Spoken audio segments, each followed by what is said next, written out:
Lishniy prostata massaji давно lechebniy olib tashlagan effekti yo'q, не доказано. Uni biznes qilib olgan.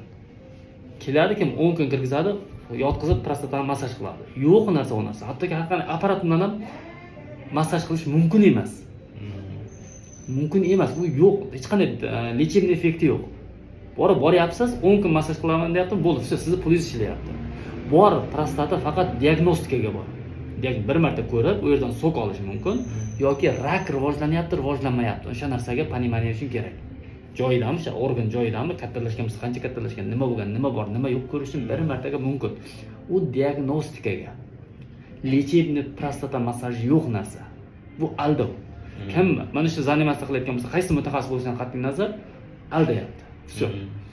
Aytildimi, sizni prostatangizni massaj qilib davolash kerak dedimi, bo'ldi, qochish kerak. Ammo u mutaxassis emas u.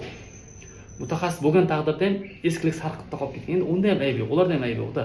Ularni ustozi mana shu bo'ladi deb o'rgatgan, ular o'zi eski sarqitda miya qotib qolgan.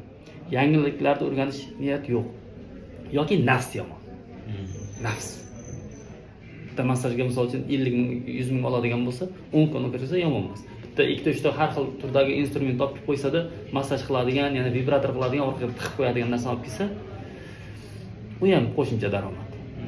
Lekin uni lechebniy effekti не доказано, isbotlanmagan. Ming afsus isbotlanmagan. To'g'risi, ko'rsin, любой joy topib bera olmaydi. Bizda razmeri kichraydi, unaqa uy dori bilan qilsa bo'ladi. Prosta bitta tabletka bilan prostatani 16 yoshli bolanikigacha olib keltirsa bo'ladi. Mumkin. Bez massaj, bez nechego. O'shaning uchun kim massaj bilan shug'ullanyapti, u soqqa qilyapti yoki o'zi aqli yetmayapti. Yana bitta narsa, uylangan aktiv jinsiy hayoti bor erkakda prostatit kasalligi bo'lmaydi. Uylanib aktiv jinsiy hayotda bo'lsa, uni massaj qilish kerak emas.